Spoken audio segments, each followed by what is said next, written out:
Welcome to the video a robot with a virus English 7ാം ക്ലാസ്സിലെ teaching മാനുവലിൻ്റെ 3ാമത്തെ ഭാഗത്തിലേക്ക് നാം കടക്കുകയാണ്.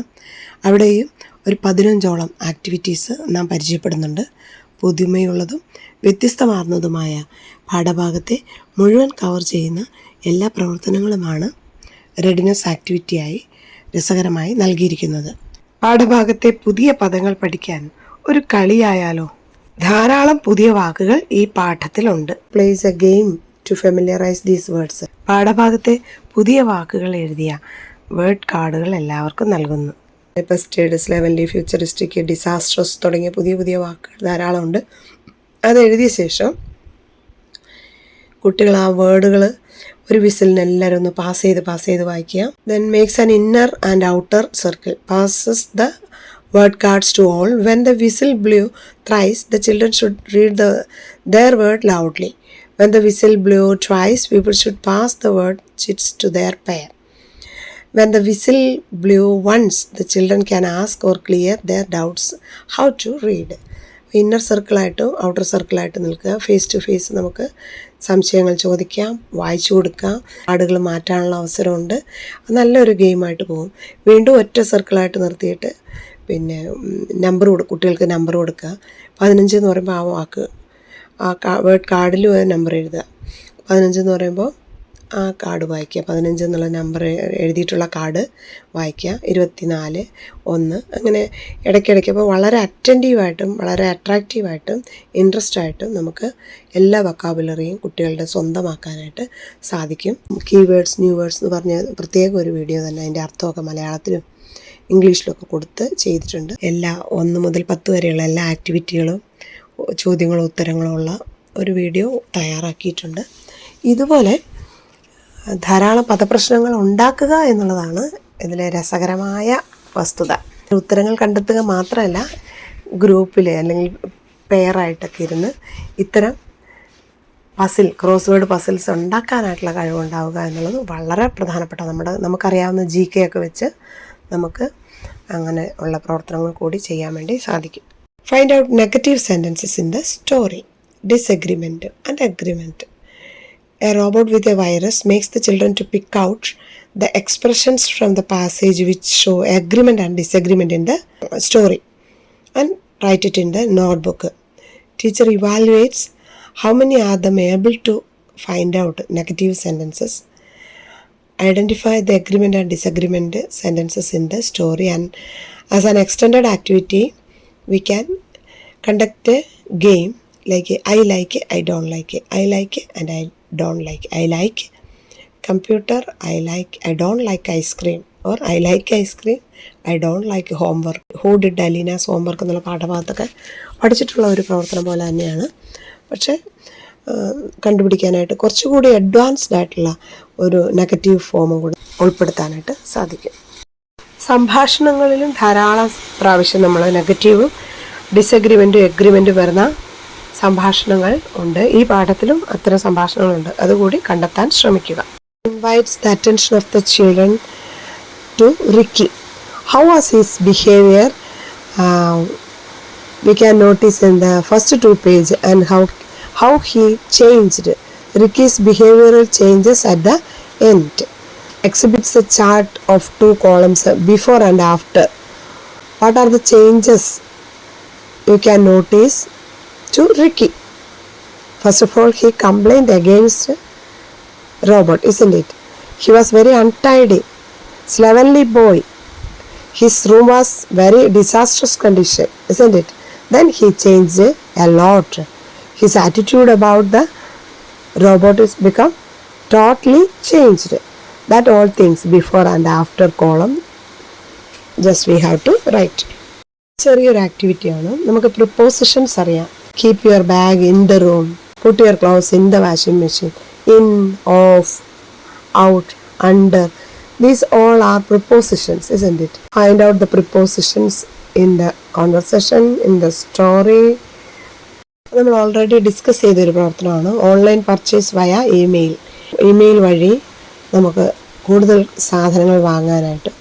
ആദ്യം എഴുതിയ ഉള്ളടക്കത്തിൽ നിന്ന് വിഭിന്നമായിട്ട് മറ്റു ഉള്ളടക്കങ്ങൾ ഉൾപ്പെടുത്തിക്കൊണ്ട് നമുക്ക് ഇമെയിൽ തയ്യാറാക്കാനുള്ള ഒരു പ്രവർത്തനമാണിത്.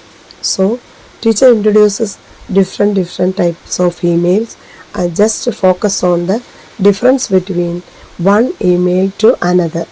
Then they can prepare different types of emails their own. This is a simple activity. Who is that or who said this? ചെറിയ ക്ലാസ്സുകളിലൊക്കെ നമ്മൾ ചെയ്തിട്ടുള്ളതാണ്. പലതരത്തിൽ ഇത് ചെയ്യാം. ഒന്നുകിൽ നമുക്ക് തിരഞ്ഞെടുത്ത ആളെക്കുറിച്ച് നമുക്ക് കണ്ണുകെട്ടി ഒരാളെ ക്ലാസ്സിൽ കൊണ്ടുവന്നിട്ട് അയാളെ പറ്റി കാര്യങ്ങൾ പറഞ്ഞു കഴിയുമ്പോൾ ഐഡൻറ്റിഫൈ ദ പേഴ്സൺ, അങ്ങനെ ചെയ്യാം. രണ്ടാമതൊന്ന് കഥയിലെ സംഭവങ്ങൾ, ഡയലോഗുകൾ, സംഭാഷണങ്ങളൊക്കെ പറഞ്ഞിട്ട് അതാരാണ് പറഞ്ഞത് എന്നുള്ളത് കണ്ടെത്താം. ഈ രണ്ട് പ്രവർത്തനവും തരുന്ന രണ്ട് കാര്യങ്ങൾ, ഒന്ന് ആരാണ് പറഞ്ഞതെന്ന് തിരിച്ചറിയുക എന്നുള്ളതാണ് സെൻറ്റൻസ്, പിന്നെ ഒരാളെ പറ്റി പറയുന്ന വാക്കുകൾ കൊണ്ട് ആളെ തിരിച്ചറിയുക എന്നുള്ളതാണ് മറ്റൊരു പ്രവർത്തനം. വളരെ നന്നായിട്ട് ഇംഗ്ലീഷിൽ നന്നായിട്ട് സംസാരിക്കാൻ കഴിയുന്ന ഒരു പ്രവർത്തനമാണിത്. ചെറിയ ചെറിയ he is tall, she has long hair, she is curly hair, round face, big eyes or small eyes, tall, healthy body, like that we can say so many things about the person. അടുത്ത activity നമ്മൾ കണ്ടു റിക്കിയുടെ ജീവിതത്തിലുണ്ടായ മാറ്റങ്ങൾ. അങ്ങനെയാണെങ്കിൽ before and after നമുക്ക് ആ ചിത്രം ഒന്ന് പഠിച്ച ശേഷം how was his room? Was it disastrous? This was Ricky's room before he changed. It was in a mess. Give some suggestions to arrange his room. പ്രിയ കുട്ടികളെ, നമ്മൾ എങ്ങനെ ഭംഗിയായിട്ട് ഇംഗ്ലീഷ് ചെറിയ ചെറിയ വാക്യങ്ങളിലൂടെ സ്വായത്തമാക്കാം എന്നുള്ള കാര്യങ്ങളാണ് ഇംഗ്ലീഷ് പാഠത്തിലൂടെ. ശരിക്കും സിമ്പിളായിട്ടുള്ള ഒരു കഥയാണ് നമ്മൾ പഠിക്കുന്നത്. പക്ഷെ ആ പാഠത്തിലൂടെ നമ്മൾ കൈവശമാക്കുന്ന സ്കില്ലെന്ന് പറയുന്നത് ധാരാളം കാര്യങ്ങളാണ്. നേരത്തെ ഇമെയിൽ കണ്ടു, conversation, before after, agreement disagreement പ്രവർത്തനങ്ങൾ, വേർഡ്സ്, മൈ വേർഡ് ഗാലറി, പിന്നെ അതുപോലെ തന്നെ ന്യൂസ് ഉണ്ടാക്കുന്ന പ്രവർത്തനം, ലെറ്റർ എഴുതാം, സ്പീച്ച് എഴുതാം. ഇങ്ങനെ ധാരാളം പ്രവർത്തനങ്ങൾ ചെയ്യുക വഴി സ്വായത്തമാക്കുന്നത് ലാംഗ്വേജാണ്, ഇംഗ്ലീഷ് ലാംഗ്വേജാണ്. അപ്പം ധാരാളം പ്രാവശ്യം ആവർത്തിച്ച് കാണുകയും കേൾക്കുകയും ചെയ്തു നോക്കുകയും പറയുകയും നോക്കുകയും നമുക്ക് ആവശ്യമായിട്ടുള്ള സെൻറ്റൻസൊക്കെ എഴുതിയെടുക്കുകയും അത് ആവർത്തിച്ച് സാഹചര്യങ്ങൾക്കനുസരിച്ച് പറയുക, ഇതൊക്കെ വളരെ പ്രധാനപ്പെട്ട കാര്യമാണ്. Use English is very important. So നിങ്ങളുടെ ജീവിതത്തിൽ നിങ്ങൾക്ക് എന്തൊക്കെയാണ് നിങ്ങൾക്ക് മാറ്റം വരുത്താൻ തോന്നുന്നത് അതുകൂടി ഇതിൽ ഉൾപ്പെടുത്തുക. നിങ്ങളുടെ റൂം, നിങ്ങളുടെ പഠനം, നിങ്ങളുടെ ജീവിത രീതികൾ, എന്തൊക്കെ കാര്യങ്ങളാണ്. Keep the books on the book rack. അങ്ങനെ ഓരോ കുട്ടികളോടും നമുക്ക് ധാരാളം സൂചനകൾ നിങ്ങളുടെ ഫ്രണ്ട്സിന് കൊടുക്കാൻ പറ്റും ഒരാഴ്ചയിൽ തന്നെ. ക്ലാസ്സുകളിൽ പഠിച്ചിട്ടുള്ള ഒരു ആക്ടിവിറ്റി ആയതുകൊണ്ട് കൂടുതൽ എക്സ്പ്ലനേഷൻ ചെയ്യുന്നില്ല. This is a procedure to conduct a letter writing and this is the process. Teacher shows many letters, models of many letters, guides their attention of salutation, body of the letter, then place, date, then starting, ending, what is the content, everything we will discuss. Then are they able to write a letter in their own content? അതാണ് നമ്മൾ നോക്കുന്നത്. What are their abilities, what are their levels to focus on the instructions എന്നുള്ളത് പരിശോധിക്കുക. എന്തായാലും teacher വേർഷനും teacher റിഫ്ലക്ഷനൊക്കെ വളരെ പ്രധാനപ്പെട്ട ഒരു പ്രവർത്തനമാണ്. പാഠപുസ്തകത്തിൽ ഇല്ലാത്തൊരു പ്രവർത്തനമാണ്. പക്ഷേ ഈ റിക്കിയെക്കുറിച്ചൊക്കെ, റിക്കിയുടെ റോബോട്ടിനെ കുറിച്ചൊക്കെ ധാരാളം നമുക്ക് പ്രവർത്തനങ്ങൾ കൊടുക്കാൻ പറ്റും ഇത്തരത്തിൽ. എന്തായാലും ചോദ്യങ്ങൾ പരീക്ഷയ്ക്ക് ഉണ്ടാകും. Retelling the story. Teacher and learners sit in a circle. Each learner is asked to say a sentence from the story in a sequence. Learners narrate the story in the correct order. Teacher divides the students into 4 groups and gives sentence strips or chits. Each group has to paste the strips in correct order. ഇരിക്കുക, വട്ടത്തിലിരിക്കുക, കഥ പറഞ്ഞു തുടങ്ങുക, ഏകദേശം sequence ചെയ്യുക. സ്വീക്വൻസായി വരുന്നവരെ വീണ്ടും ഒന്ന് adjust ചെയ്ത് വീണ്ടും സർക്കിളൊന്ന് അറേഞ്ച് ചെയ്ത് ചെയ്യാൻ പറ്റും. റിപ്പീറ്റ് ചെയ്യിക്കുക. പിന്നീട് ഈ sentence strips according to the story correct sequence ചെയ്തിട്ട് ഒട്ടിക്കാൻ പറയുക, അതല്ലെങ്കിൽ അറേഞ്ച് ചെയ്ത് വെക്കാൻ പറയാം. അത് വളരെ രസകരമായ ഇതെല്ലാം ഒരു വായനയുടെ വ്യത്യസ്ത വായനയുടെ ചില മാതൃകകളാണ്. Teacher shows the pictures in the story, then sequences the story. Teacher asks the learners to relate the picture with the sentences given in their textbook. For example, there is a picture of father and Ricky was telling something, like an argument. In their face itself we can see. Absolutely not. അപ്പോൾ Ricky പറയുന്നുണ്ടാവും, എന്തായിരിക്കും പറയുക? The robot is badly programmed, misprogrammed, just replace it like that may be the sentence. But what will be the conversation of father related to the picture? Find out the sentence related to the picture. അതും മറ്റൊരു വായനയാണ്. മനസ്സിലാക്കി കൃത്യമായിട്ട് കഥ മനസ്സിലായി എന്നും നമുക്ക് മനസ്സിലാകുന്നതാണ്. പാഠത്തിലെ എല്ലാ വാക്കുകളുടെയും അർത്ഥങ്ങളും മലയാളത്തിലും ഇംഗ്ലീഷിലൊക്കെ ഉള്ള വീഡിയോ ഇട്ടിട്ടുണ്ട്. അതുപോലെ ഈ വാക്കുകളൊക്കെ എഴുതിയെടുക്കുക, അതിനെ ആൽഫബറ്റിക്കൽ ഓർഡറിലാക്കുക, പിന്നീട് ഇത് കാണാതെ പഠിക്കുക. പ്രധാനപ്പെട്ട കാര്യം നിങ്ങൾക്ക് ഗൂഗിൾ ചെയ്ത് എക്സാമ്പിൾസ് ഈ സെൻറ്റൻസസ് വരുന്നത്. For example butler robot. Butler senior male servant ആണ്. അപ്പോൾ അതിൻ്റെ ആ വാക്കുകൾ വരുന്ന ബട്ട്ലർ എന്ന് വരുന്ന സെൻറ്റൻസസ് ഉദാഹരണങ്ങൾ എഴുതാം. Hatched A plan, made A plan എന്നാണ് അത് വരുന്ന ധാരാളം. ഇപ്പോൾ USS മേടിക്കാൻ ഹാച്ച്ഡ് എ പ്ലാൻ എന്ന് പറഞ്ഞു കഴിഞ്ഞാൽ എന്താ അർത്ഥം? അതുപോലെ നമ്മൾ നേരത്തെ കണ്ടു slovenly, careless or untidy, suspicious, showing doubt. അപ്പോൾ ഇത്തരം വാക്കുകൾ ഉപയോഗിച്ച് വരുന്ന വാക്യങ്ങൾ കൂടി കണ്ടെത്തി നോട്ട് ബുക്കിൽ എഴുതുന്നത് നന്നായിരിക്കും. പഠനം എപ്പോഴും രസിച്ച് പഠിക്കണം, രസകരമായി പഠിക്കണം. സ്വന്തം നേടി അങ്ങനെ അച്ചീവ് ചെയ്ത് പഠിക്കുമ്പോൾ നമ്മളോട് ആരും പറയേണ്ടി വരുന്നില്ല പഠിക്കാൻ വേണ്ടിയിട്ട്. പഠനം ഓട്ടോമാറ്റിക്കായിട്ട് ഇങ്ങനെ രസിച്ച് പഠനം ആരംഭിച്ചു കഴിഞ്ഞാൽ നമുക്ക് വെറുതെ ഇരിക്കാൻ നേരം ഉണ്ടാവില്ല. പ്രത്യേകിച്ച് ഒരു ഡിക്ഷണറിയൊക്കെ എടുത്ത് വെച്ച് കഴിഞ്ഞാൽ ധാരാളം നേരം അതിൻ്റെ മുമ്പിൽ പല കാര്യങ്ങൾ സെറ്റ് ചെയ്ത് പിന്നെ നമുക്ക് പഠിക്കാൻ വേണ്ടി സാധിക്കും. അങ്ങനെയൊക്കെ ഒരു കഥ എടുത്ത് വെച്ചാൽ അതിൽ നിന്ന് പല കാര്യങ്ങൾ ഒരു കഥ നിങ്ങൾക്ക് ഇനി അവസാനമാകുമ്പോഴത്തേക്കും ഈ കഥ വായിച്ചു പോകുമ്പോൾ തന്നെ ഈ 44 ആക്ടിവിറ്റി ഇതിൽ എവിടെയൊക്കെയാണ് വരുന്നത്, എങ്ങനെയാണ് കണക്ട് ചെയ്തിരിക്കുന്നതെന്ന്, ടീച്ചർ എങ്ങനെ ചെയ്തിരിക്കുന്നതെന്നൊക്കെ മനസ്സിലാവും. അപ്പോൾ ഒരു വാക്ക് കാണുമ്പോൾ തന്നെ ഫോർ എക്സാമ്പിൾ സ്ലെവൻലി, അപ്പോൾ നിങ്ങൾക്ക് മനസ്സിലാവും which is the word end with Y, slovenly. Which word start with S, slovenly. ഇങ്ങനെയൊക്കെ കണ്ടുപിടിക്കാൻ വേണ്ടി പറ്റും. സ്ലെവൻലി എന്താണ് അർത്ഥം, കെയർലെസ് ഓർ അൺടൈഡി. അപ്പോൾ ഇതുപോലെ രസിച്ച് പഠിക്കാനായിട്ട് കൂട്ടുകാർക്ക് സാധിക്കട്ടെ. Some activities teacher can evaluate the children very easily. Whose words are these? Just to show these sentences on the blackboard or in a chart. Then invite 4 groups at a time. Then write down who said these words. Whose words are these? So we can identify the comprehensive level of the children. This is an interesting game. Activity 36, hiding words game. For example, elephant, disastrous, spasted, slovenly, efficiency. These are all words from Ricky's story, isn't it? ഇത് കൊടുക്കുക, 4 ഗ്രൂപ്പിലും കൊടുക്കുക. അതിനകത്ത് നിന്ന് ധാരാളം വാക്കുകൾ കൂട്ടുകാർക്ക് ഉണ്ടാക്കാൻ വേണ്ടി സാധിക്കും. അപ്പോൾ എഫിഷ്യൻസി എന്ന വാക്കിൽ നിന്നും FEE ഫീ ചെയ്യാൻ വേണ്ടി പറ്റും അല്ലേ?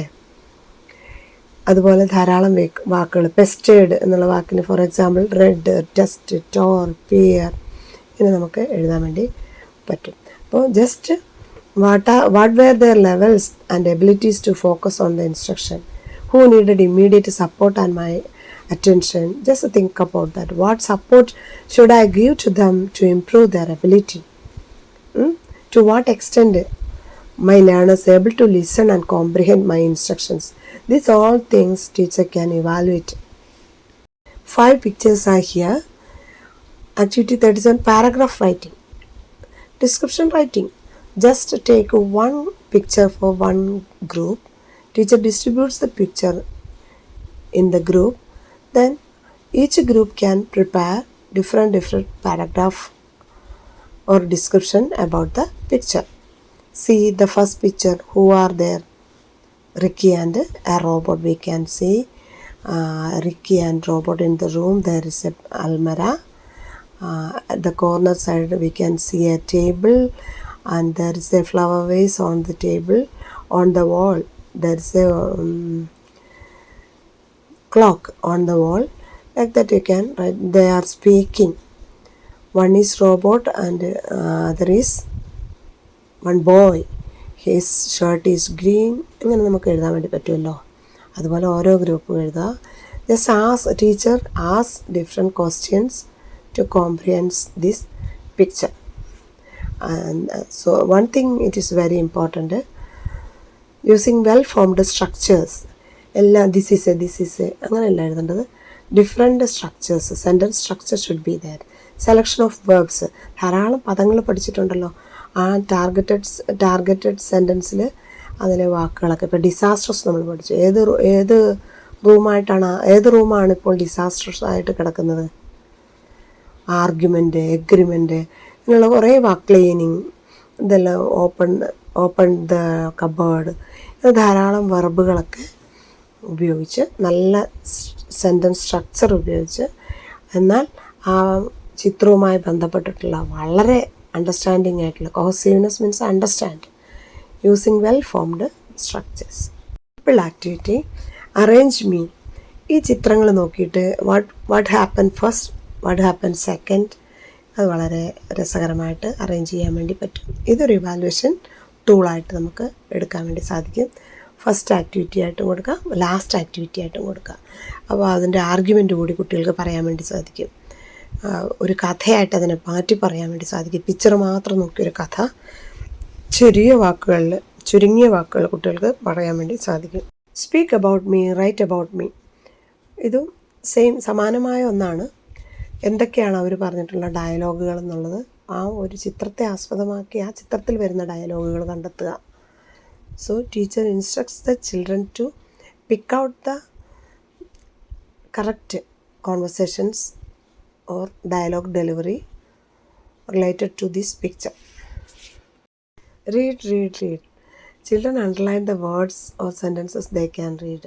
First of all, പറയുന്ന വാക്കുകൾ കണ്ടെത്തി അടിയിൽ വരയിടുക, വാക്യങ്ങൾ കണ്ടെത്തി വരയിടുക, ചോദ്യങ്ങൾ എത്തി അതിൻ്റെ ഉത്തരങ്ങളായിട്ട് കണ്ടെത്തി വരയിടുക. അതുപോലെ തന്നെ ഒരു ചിത്രം കാണിച്ച് അതുമായി ബന്ധപ്പെട്ടിട്ടുള്ള വരി കണ്ടെത്തുക, അല്ലെ വാക്യങ്ങൾ കണ്ടെത്തുക. അതുപോലെ ലൗഡ് റീഡിങ് കുട്ടികൾ ചെയ്യുക. Teacher invites loud reading, then teachers loud reading with a correct tone, intonation, everything he should. Then chunk reading, just to encourage chunk reading. Chunk reading means a meaningful pause of a sentence. മുറിച്ച് വായിക്കാതെ, 7ാം ക്ലാസ്സിലെ കുട്ടികളാണ്, വളരെ ഭംഗിയായിട്ട് English വായിക്കാൻ വേണ്ടിയിട്ടുള്ള പ്രോസസ്സാണ് ഇതിൽ നൽകിയിരിക്കുന്നത്. അപ്പോൾ തീർച്ചയായിട്ടും കുട്ടികൾ നന്നായി വായിക്കുവാനുള്ള എല്ലാ പ്രവർത്തനങ്ങളും അതിന് മുൻപ് നടന്നിട്ടുണ്ട് എന്നുള്ളത് ഉറപ്പുവരുത്തി കഴിഞ്ഞാൽ ഇതൊരു ബുദ്ധിമുട്ടായിട്ടുള്ള ഒരു കാര്യമായിട്ട് വരികയില്ല. This is an interesting activity. Sequence the events. Teacher distributes all 10 sentence cards in each group, gives prescribed time to rearrange it. Arrange the events in order. See, 10 sentences are there. ഇത് ഒന്ന് ചാർട്ടിലോ ബോർഡിലോ ഒക്കെ എഴുതിയിട്ട ശേഷം അതല്ലെങ്കിൽ sentence strips തന്നെ കുട്ടികൾക്ക് കൊടുക്കുക, എല്ലാ ഗ്രൂപ്പിലും കൊടുക്കുക. ആദ്യം ഒന്ന് ഡിസ്കസ് ചെയ്യാൻ സമ്മതിക്കുക, പിന്നീട് ഏതാണ് ആദ്യം നടന്നത് പിന്നീട് നടന്നത് അങ്ങനെയുള്ള കണ്ടെത്താനുള്ള ഒരു പ്രവർത്തനമാണിത്. കുട്ടികളെ ഇവാലുവേറ്റ് ചെയ്യാനായിട്ട് നന്നായിട്ട് സാധിക്കും. ഇത് പാഠഭാഗം എല്ലാം കഴിഞ്ഞ ശേഷം ചെയ്യാൻ പറ്റുള്ളൂ, അല്ലെങ്കിൽ പാഠഭാഗത്തിൻ്റെ മുഴുവൻ ഉള്ളടക്കവും ഈ 10 വാക്യങ്ങളിൽ വരുന്നുള്ളത് കൊണ്ടാണ് ഇത് ഏറ്റവും അവസാനം നൽകിയിരിക്കുന്നത്. പഠിക്കാൻ വളരെ ഉപകാരപ്രദമായ ഒരു ആക്ടിവിറ്റിയാണ് correct me. Teacher exhibits a chart on which some sentences of the text written with some mistake. Let them read the text, correct the sentence in the same order and rewrite them. I can't agree with you. A robot will be a big problem if it is not properly programmed. ഈ സെൻറ്റൻസിന് 4 സെൻറ്റൻസുകൾ നൽകിയിട്ടുണ്ട്. അത് word cards ആയിട്ട് മുറിക്കുക, word കാർഡായിട്ട് മുറിച്ച് shuffle ചെയ്ത് നൽകുക. അതിന് ഒന്നാമത്തെ മുഴുവൻ കാർഡുകൾ ഒരു ഗ്രൂപ്പിന് നൽകുന്നു. രണ്ടാമത്തെയും മൂന്നാമത്തെയും നാലാമത്തെയും കാർഡുകൾ 2, 3, 4 ഗ്രൂപ്പുകൾക്ക് നൽകുന്നു. അതിനെ കറക്റ്റ് ചെയ്യാൻ വേണ്ടി. ഇവിടെയും റീഡിങ് തന്നെയാണ് വരുന്നത്. Teacher evaluates the group interaction within limited time. ഇവിടെയൊക്കെ ഒരു ടൈം ലിമിറ്റ് കൊടുക്കുകയൊക്കെ ചെയ്യുകയാണെങ്കിൽ ക്ലാസ് ഇൻട്രസ്റ്റ് ആയിട്ട് പോകും. നേരത്തെ സൂചിപ്പിച്ചതുപോലെ തന്നെ ഒരു ഇലക്ട്രോണിക് ഡിവൈസ് ഷോപ്പ്, കുട്ടികൾ അവിടുന്ന് ഒരു സംഭാഷണം. കുട്ടികൾക്ക് നേരത്തെ നമ്മൾ കൊടുത്തിരുന്നൊരു വർക്ക്, ഒരു ഗ്രൂപ്പ് ബസ് സ്റ്റേഷനിൽ ഈ ഇലക്ട്രോണിക്സ് ഡിവൈസസ് വിൽക്കുന്നത്, റെയിൽവേ സ്റ്റേഷനിൽ, കടയിൽ വിൽക്കുന്നത്. ഇവിടെ ഒരു കടയിൽ പോയി കഴിഞ്ഞാൽ ഇത് വാങ്ങാൻ വേണ്ടിയിട്ട് ഇലക്ട്രോണിക് ഡിവൈസ് ഏതെങ്കിലും ഒരെണ്ണം വാങ്ങാൻ വേണ്ടി നടത്തുന്ന ഒരു സംഭാഷണം കൂടി കൊടുത്തിട്ടുണ്ട്. അത് കാണാതെ പഠിക്കാൻ പറ്റും. ഏത് സാധനം വാങ്ങണമെങ്കിലും ആ ഒരു പ്രോസസ്സ് ഉണ്ടല്ലോ, ഒരു പ്രൊസീജിയർ ഉണ്ടല്ലോ, അല്ലെങ്കിൽ ആ സെൻറ്റൻസ് സ്ട്രക്ചർ ഉണ്ടല്ലോ, അത് കാണാതെ പഠിച്ച് തന്നെ ആവണം. അപ്പോൾ പഠനം നമുക്ക് അറിയാൻ കഴിയുന്നു എന്നുള്ള എക്സ്റ്റെൻറ്റ് വരെയാണ് പഠിക്കേണ്ടത്. അല്ലാതെ പഠിച്ചോ വായിച്ചോ ഓക്കെ അങ്ങനെയല്ല.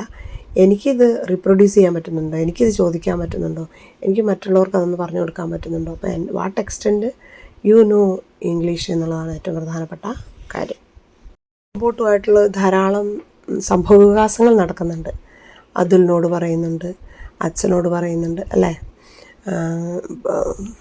റോബോട്ടിനോട് തന്നെ വഴക്കടിക്കുന്നുണ്ട്. യു ഫിൽച്ചിങ് മൈ തിങ്സ്, എൻ്റെ വസ്തുക്കളൊക്കെ കട്ടെടുത്തു നീ എന്നൊക്കെ പറയുന്നുണ്ട്, അല്ലേ? അപ്പോൾ ഇതൊക്കെ നല്ല രസകരമായിട്ട് ന്യൂസ് ഹെഡ്ലൈൻസ് ഉണ്ടാക്കാൻ വേണ്ടി സാധിക്കും. Red handed robot, to be ma'am teacher ഉദ്ദേശിച്ചതാണ് മാക്സിമം എഫിഷ്യൻറ്റ് ബോയ്. റിക്കിക്ക് വന്ന മാറ്റങ്ങളൊക്കെ ഉൾപ്പെടുത്തി നമുക്ക് ന്യൂസ് എഴുതാം. റെഡ് ഹാൻഡഡ് റോബോട്ടിനെ പറ്റി എഴുതാം. കയ്യോടെ കള്ളനെ പിടികൂടിയ പോലെയുള്ള ഒരു വാക്കാണ് റെഡ് ഹാൻഡഡ്. അപ്പോൾ ടീച്ചർ ചെയ്യേണ്ടത് 2 തരത്തിൽ ചെയ്യാം. ന്യൂസ് പേപ്പറിൻ്റെ കുറച്ച് ചെയ്തത് ഒരു ചിതലരിച്ച ന്യൂസ് പേപ്പർ പോലെയുള്ള ഒരു വർക്ക്ഷീറ്റ് കൊടുക്കാം. ചിലതൊക്കെ വിട്ടുപോയി. മറ്റൊന്ന് ശരിക്കുള്ള ഒരു ന്യൂസ് കൊടുക്കാൻ വേണ്ടി പറ്റും. അത് ഏത് സംഭവമാണ് എന്നുള്ള, പാഠപുസ്തകത്തിൽ ഏത് സംഭവവുമായി ബന്ധപ്പെട്ടതാണെന്നുള്ളത് പറയിപ്പിക്കാം. മറ്റൊന്ന് headlines, title of different newses, അതുണ്ടാക്കാം. മറ്റൊന്ന് ടൈറ്റിലും ന്യൂസും കുട്ടികളുണ്ടാകുന്ന രീതിയിലേക്കുള്ള ഒരു ഡെവലപ്മെൻറ്റ്, ഒരു വളർച്ച കുട്ടിക്ക് ഉണ്ടാക്കിയെടുക്കുക എന്നുള്ളതാണ് ഈ പ്രവർത്തനം കൊണ്ട് ഉദ്ദേശിക്കുന്നത്. അടുത്ത് വരുന്ന സ്ലൈഡുകൾ ആ പാഠഭാഗം ഒരിക്കൽ കൂടി വായിക്കുന്നതിനും കാണുന്നതിനും മനസ്സിലാക്കുന്നതിനും ഈ പറഞ്ഞ റെഡിനെസ് ആക്ടിവിറ്റീസ്, സന്നദ്ധതാ പ്രവർത്തനങ്ങളായ ഈ 44 അടുത്ത് വരുന്ന സ്ലൈഡുകൾ ആ പാഠഭാഗം ഒരിക്കൽ കൂടി വായിക്കുന്നതിനും കാണുന്നതിനും മനസ്സിലാക്കുന്നതിനും ഈ പറഞ്ഞ റെഡിനെസ് ആക്ടിവിറ്റീസ്, സന്നദ്ധതാ പ്രവർത്തനങ്ങളായ ഈ 44 പ്രവർത്തനങ്ങളെയും ഒന്ന് കൂട്ടി ഇണക്കി യോജിപ്പിച്ച് ഒന്നുകൂടി ഒന്ന് ബന്ധിപ്പിച്ച് പറഞ്ഞു പോകാൻ പറ്റുന്ന രീതിയിലാണ് അവസാനം അടുത്ത പോയമിലെ പാഠഭാഗത്തിന് ഒരിക്കൽ കൂടി സാധിക്കും. അതിൻ്റെ വീഡിയോ കാണൂ, വീണ്ടും വീണ്ടും ഡിസ്കസ് ചെയ്ത് കഴിഞ്ഞ് കഴിഞ്ഞാൽ നമുക്ക് അടുത്ത ഇഷ്ടപ്പെടുന്നു, അത് വളരെ ഉപകാരപ്രദമാണ്, അടുത്തൊരു പോയമാണ്, അടുത്ത പോയമിലേക്ക് നമുക്ക് പോകാൻ വേണ്ടി സാധിക്കും. മാത്രമാണ് വീഡിയോ കാണൂ, വീണ്ടും വീണ്ടും കാണൂ, കഷ്ടപ്പെട്ട് തയ്യാറാക്കാൻ നിങ്ങൾ ഇഷ്ടപ്പെടുന്നു, അത് അല്ലെങ്കിൽ ഉപകാരപ്രദമാണ് എങ്കിൽ ഷെയർ ചെയ്യുകയും ലൈക്ക് ചെയ്യുകയും സബ്സ്ക്രൈബ് ചെയ്യുകയൊക്കെ ചെയ്യുക. എങ്കിൽ മാത്രമാണ് വീണ്ടും അത് കഷ്ടപ്പെട്ട് തയ്യാറാക്കാനുള്ളൊരു മനസ്സുണ്ടാവുക. Thank you for watching. God bless U.